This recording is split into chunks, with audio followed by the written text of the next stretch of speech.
بچہ جب وہ نام سنتا ہے اور جب بڑے ہو کر ان خاص پیغمبر کے بارے میں پڑھتا ہے، کیونکہ اپنے نام سے سب کو پیار ہوتا ہے، جب آپ کسی کو اس کے نام سے بلائے تو اس کو بہت اچھا لگتا ہے.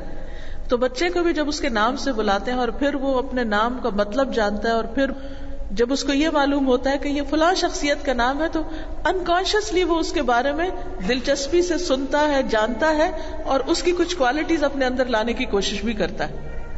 تو اچھی تربیت کے لیے اچھا نام ایک بنیادی کی ہے، ایک بنیادی کام ہے. پھر اسی طرح شخصیتوں کے علاوہ معنی کے اعتبار سے اچھا نام رکھنا بھی بہت اچھی بات ہے. ابن عمر فرماتے ہیں کہ رسول اللہ صلی اللہ علیہ وسلم نے فرمایا، اللہ کے نزدیک سب سے زیادہ پسندیدہ نام عبداللہ اور عبد الرحمن ہے. لڑکیوں کے لیے امت اللہ یا امت الرحمن ہو سکتا ہے. معنی اس کا کیا ہے؟ اللہ کا بندہ یا اللہ کی بندی، رحمان کا بندہ یا رحمان کی بندی. قرآن مجید میں عباد الرحمان کی خاص خصوصیات کا بھی ذکر ہے، تو اس اعتبار سے بھی یہ بہت اچھے نام ہیں. اس کے علاوہ بھی کوئی نام جو اللہ کے ناموں کے ساتھ ہو، مثلا اللہ کے 99 نام اگرچہ اس سے زیادہ ہیں لیکن 99 نام اکثر لوگوں نے یاد کیے ہوتے ہیں، تو ان میں سے کسی بھی نام کے ساتھ آپ عبد یا امت یا کچھ اور لگا سکتے ہیں. مثلا میں نے جب اپنے بچے کا نام رکھا تو ہشام کا معنی سخاوت، حشمہ کا معنی ہوتا ہے توڑنا. تو حضور صلی اللہ علیہ وسلم کے جو جد امجد تھے ان کا نام ہاشم تھا، اور وہ کیا کرتے تھے کہ جب حاجی حج کے لیے آتے تو وہ روٹی شوربے میں توڑ کر جو بہترین ایک عربوں کا کھانا ہے سرید جس کو کہتے ہیں، وہ ان کو کھلایا کرتے تھے. تو وہ اس کثرت سے کھلاتے تھے کہ اس سے ان کا نام یا لقب ہاشم پڑ گیا. نام ان کا یہ نہیں تھا، اصل میں لقب پڑ گیا. تو اس سے پھر سخاوت کے لیے لفظ ہشام استعمال ہونے لگا، یعنی وہ کانسیپٹ وہاں سے آیا ہے، سخاوت کرنے والا.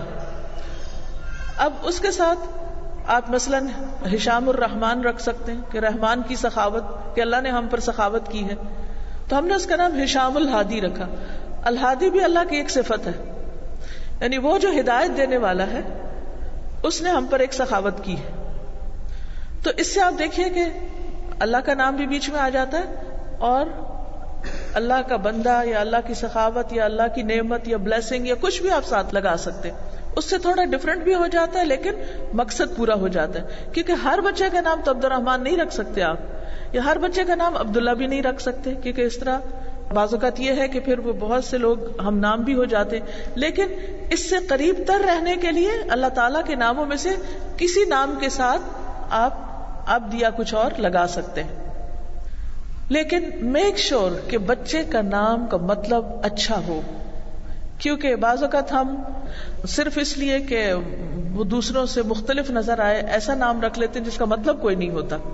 تو بیکار اور مہمل نام نہیں رکھنے چاہیے. اگر ایسا ہو چکا ہے تو ان کو قریب ترین اچھے نام سے تبدیل کر لیں.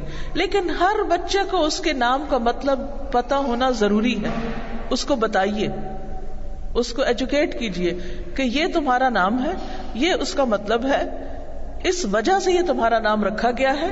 کیونکہ بعض اوقات بچے اپنے ناموں کے بارے میں بھی کمپلیکس کا شکار رہتے ہیں، اور کوئی ان سے پوچھے بھی آپ کا کیا نام ہے تو بتاتے ہوئے شرماتے ہیں، کیونکہ ان کو خود وہ اچھا نہیں لگ رہا ہوتا.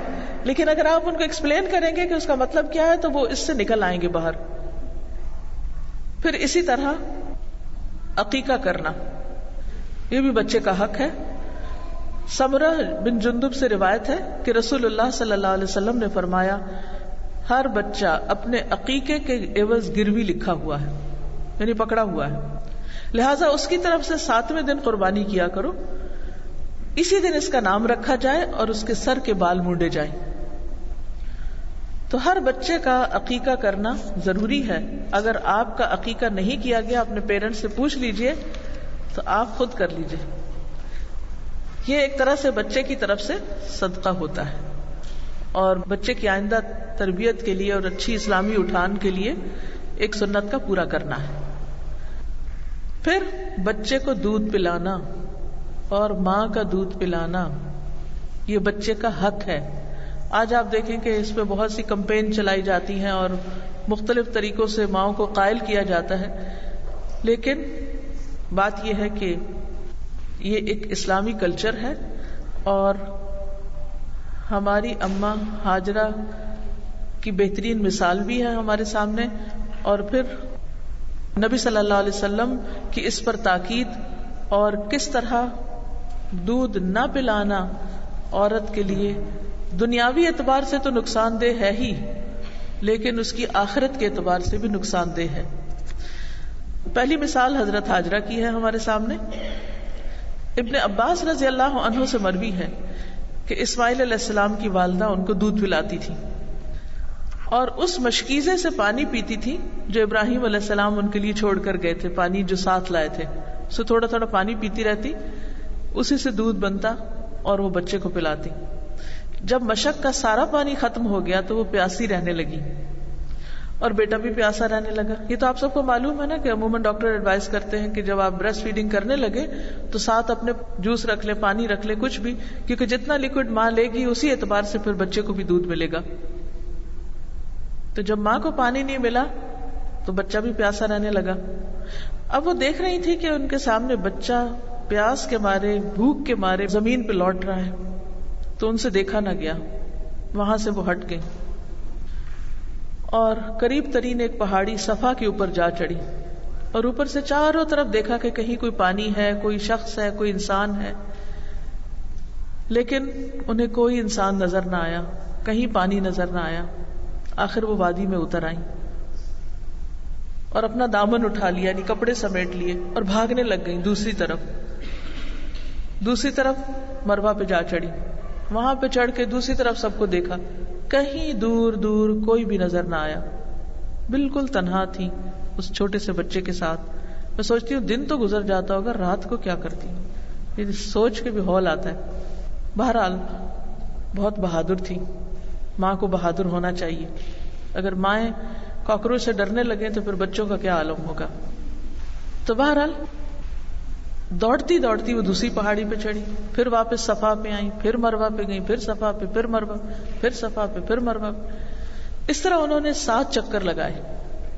جو مائیں ہیں وہ اگر اس وقت امیجن کر کے ان پہاڑیوں کے پاس لے جائیں، شاید آپ تو ان کو امیجن بھی نہ کر سکے، کیونکہ اب تو وہاں زندگی کی ہر سہولت موجود ہے، بہترین فرش ہے، زبردست لائٹس ہیں، اور صاف ستھری جگہ ہیں، اور انسانوں کا ایک ہجوم ہوتا ہے جس میں ہم بھی چلے جا رہے ہوتے ہیں۔ لیکن اس وقت جب وہ تنہا دوڑ رہی تھی تو کس چیز کے لیے دوڑ رہی تھی، ذرا سوچئے۔ بچے کو دودھ پلانے کے لیے پانی کی تلاش تھی۔ تو بہرحال کہتے ہیں کہ جب 7ویں مرتبہ جو مروہ پہ چڑھی تو انہیں ایک آواز سنائی دی۔ انہوں نے کہا خاموش، یہ خود وہ اپنے آپ ہی سے کہہ رہی تھی۔ پھر آواز کی طرف انہوں نے کان لگا دیے، آواز اب بھی سنائی دے رہی تھی۔ پھر انہوں نے کہا کہ تمہاری آواز میں نے سنی ہے، اگر تم میری کوئی مدد کر سکتے ہو تو کرو۔ یعنی نظر کوئی نہیں آ رہا، لیکن ایک آواز آ رہی ہے ان کو، کہہ لیں کہ جو بھی ہو میری مدد کرو۔ تو دیکھتی ہیں کہ جہاں اب زمزم کا کنواں ہے وہیں ایک فرشتہ ہے، اور فرشتے نے اپنی ایڑی یا بازو سے وہاں پر گڑھا کھود دیا جس سے پانی نکل آیا۔ حضرت ہاجرہ نے حوض کی شکل میں اس کو یعنی پاٹ دیا، اور اپنے ہاتھ سے اس طرح اس کو سمیٹ لیا کہ پانی بہنے نہ پائے، اور چلو سے اپنے مشکیزے میں پانی ڈالنے لگی۔ تو جب وہ بھر چکی تو وہاں سے پھر چشمہ ابل پڑا، یعنی اس جگہ سے پانی نکلنے لگ گیا۔ ابن عباس کہتے ہیں کہ نبی صلی اللہ علیہ وسلم نے فرمایا کہ اللہ تعالیٰ اسماعیل پر رحم کرے، اگر انہوں نے زمزم کو یوں ہی چھوڑ دیا ہوتا، یعنی اس کے آس پاس کوئی چیز رکاوٹ نہ ڈالی ہوتی، تو پھر زمزم ایک بہتے چشمے کی شکل میں ہوتا۔